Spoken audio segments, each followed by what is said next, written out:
Hello everybody, welcome to this video. It's the continuation in the series on Julius Caesar. Everything I go through in this video comes from Mr. Bruff's Guide to Julius Caesar, now available in paperback on Amazon. I co-wrote this guide with Kerry Lewis. What do you get? You get the complete original text, a line-by-line translation into modern English, and detailed analysis of every scene. So do pick up a copy of the paperback on Amazon or the ebook at mrbruff.com. So in this video, we're going to analyse Act 1, Scene 3. Shakespeare introduces the theme of the supernatural in this scene when Casca says, "All the sway of earth shakes like a thing unfirm." Now, nature is upset, the earth is quaking, and the atmosphere is so ominous that there appears to be civil strife in heaven. In this scene, the pathetic fallacy then signals the upset to the natural order caused by the threats that are amassing against Caesar. The noises of the thunderstorm would have been created by using fireworks, thunder sheets, or by rolling a cannonball along a wooden trough. And these sound effects emphasize a world turned upside down in an apocalyptic night of terror. The portents of Caesar's death are on a huge scale and impossible to stage, so Shakespeare compensates for this by painting vivid pictures through dialogue to create horror in the minds of the audience. He commands the attention of the audience through eyewitness accounts of the five prodigies, that's the amazing events, and Casca employs strong visual imagery when he reports what he's seen to Cicero. The scale of the omens can be seen with his use of lists. So if we have a look at one example, as you can see here on the screen. A common slave, you know him well by sight, held up his left hand, which did flame and burn like 20 torches joined, and yet his hand, not sensible of fire, remained unscorched. Besides, I had not since put up my sword against the Capitol. I met a lion who glazed upon me and went surly by without annoying me.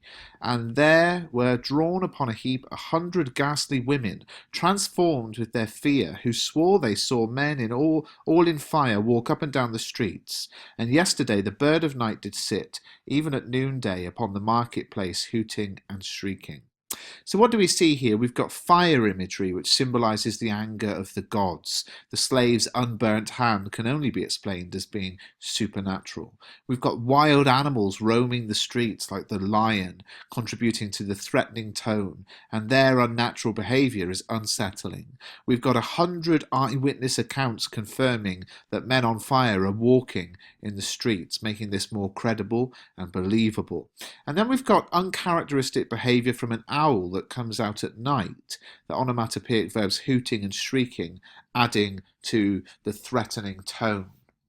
With the extended imagery of fire connoting hell and birds and animals behaving out of character, these events appear to herald the end of the world. The prodigies are impossibilities, making it unthinkable to ignore the omens they bring. And the question is, what do they mean? While Casca believes they're bad omens, Cicero comments that men may construe things after their fashion. In other words, people interpret things in their own way, so interpretations might be very different from the real meaning. Now, this comment is interesting as it reveals Cicero to be a skeptic, one who believes things to basically one who believes that to know things as a certainty is impossible. And this comment foreshadows Cassius's incorrect interpretation of the omen of carrion birds in Act 5, Scene 2, shortly before he dies. So Shakespeare's decision to link supernatural events to Caesar is significant because, firstly, it reflects his huge importance as a historical figure, and secondly, it poses the question of the inevitability of fate. As we've seen, Elizabethans generally believed that fate controlled an individual's life and destiny, and that no one had the power to change what fate had in store. And this was depicted by the symbolic Wheel of Fortune, on which a person's luck might rise or fall with the turn of the wheel. And of course, the portents pose the interesting question of whether Caesar is destined to die, or whether, should the omens be heeded as a warning, his fate can be averted. Shakespeare uses the storm as a device to align the characters with good or evil. Before he exits, for example, the upstanding Cicero warns Casca, "This disturbed sky is not to walk in. The night is full of supernatural terror, so citizens should avoid it." And by way of contrast with that, Cassius enters and says, "A very pleasing night to honest men." Cassius is exhilarated to be outside, and the horror of the omens serves as pathetic fallacy to mirror the horror of his plans to commit murder, to murder Caesar. Cassius believes that the conspirators are honest men, and the audience is reminded of his plans to employ trickery to enlist the support of honest Brutus. While Cassius is dishonest, he paradoxically believes the opposite. So it's appropriate that the conspirators meet under cover of night, as the setting helps to establish the theme of darkness concealing a secret plot. And the meeting also provides Shakespeare with the opportunity to compare Cassius with Caesar. When Cassius enters, he recognizes Casca's voice in the dark, and Casca comments, "Your ear is good, Cassius." Now, of course, this rings a bell, doesn't it? This excellent hearing contrasts with Caesar's deafness in one ear, as we saw in the previous video, which is a metaphor for his inability to discern good advice. So by way of contrast, Cassius appears to be intelligent, alert, and perceptive. And this subtle comparison of ear imagery positions Cassius as a legitimate threat to Caesar. The storm reveals contemporary ideas about masculinity when Cassius, full of exhilaration, reports that he's deliberately put his life at risk. He says, "When the cross-blue lightning seemed to open the breast of heaven, I did present myself, even in the aim and very flash of it." The use of religious imagery here, heaven and cross, which also of course refers to the fork of lightning, would be interpreted by Elizabethans as Cassius believing that God is on his side, providing him with the confidence to tempt fate. Casca responds that it is the part of men to fear and tremble, and that reminds us of when the ancient Roman gods send these omens. Cassius does the opposite, though, of fear and tremble, suggesting he's not a man and that he has lost all his human weaknesses. And of course, this reflects his lack of humanity and his arrogance, which will be so important as the play goes on. We've also got some dramatic irony when Cassius states that the prodigies are instruments of fear and warning unto some monstrous state. He thinks the omens are the result of the monstrous state of Caesar's ambition to become king, and that the omens are a warning about the consequences of this to Rome. Yet there's irony because it's Cassius who is in a monstrous state, resembling an evil being more than a human. And in reality, the omens can be seen as warnings about the destruction that Cassius will bring with his intention to murder Caesar. The audience will be aware of his misinterpretation because they know their history and they know that Caesar will be assassinated. So Cassius uses the prodigies to his own advantage when he uses the simile telling Casca, "There is a man most like this dreadful night that thunders, lightens, open graves, and roars as doth the lion in the Capitol."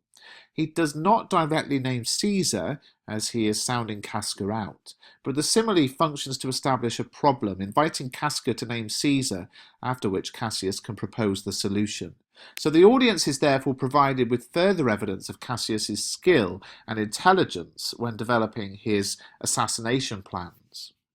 Contemporary ideas about masculinity are invoked again when Cassius states, "But woe the while, our fathers' minds are dead, and that we are governed with our mother's spirits, our yoke and sufferance show us womanish." He regards women as second-class citizens, and it's important to have an understanding of the context here.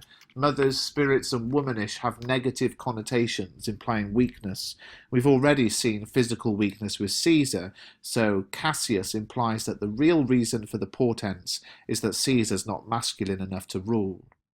Throughout Act 1, we've seen Cassius' descriptions of Caesar change. In Act 1, Scene 2, he used the adjective immortal to describe Caesar. Then he claimed terms of equality, telling Brutus, "I was born free as Caesar." He also focused on Caesar's lack of physical strength when he rescued tired Caesar from the Tiber. We saw sarcasm, when he said, "And this man is now become a god," and commented that when Caesar had a fever, this god did shake.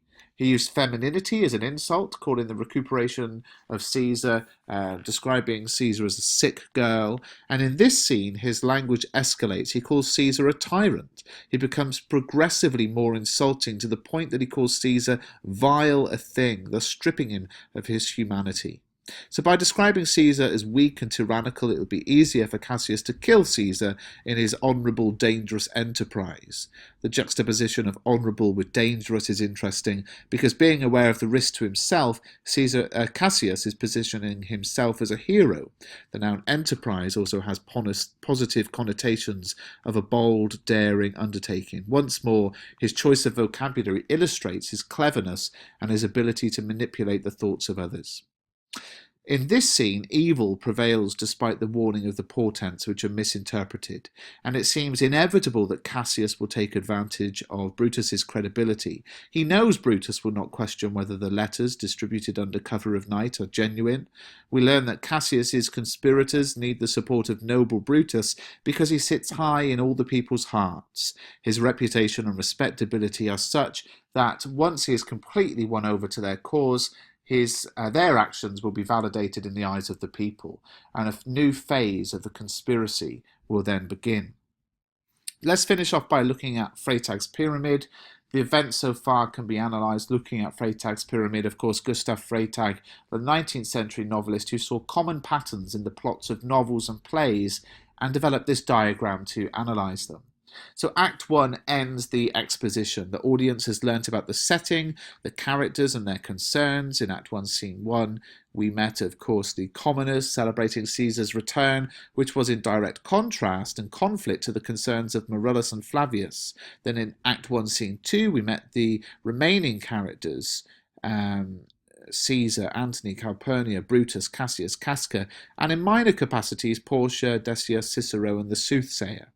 At the end of Act 1, Scene 2, we learnt through Cassius's soliloquy of his plans to forge letters to encourage Brutus to join the conspiracy. And finally, in this scene, in Act 1, Scene 3, amid a setting of portents and omens, Cassius has persuaded Casca to join the conspiracy. In the last part of their plans to assemble allies, Cinna will distribute the forged letters in the hope that Brutus will be persuaded to join the conspiracy. So I hope you found that useful. Not an easy play, Julius Caesar. Let me know in the comments how you're finding the play, and do pick up a copy of Mr. Bruff's Guide to Julius Caesar, as well as subscribing to the channel.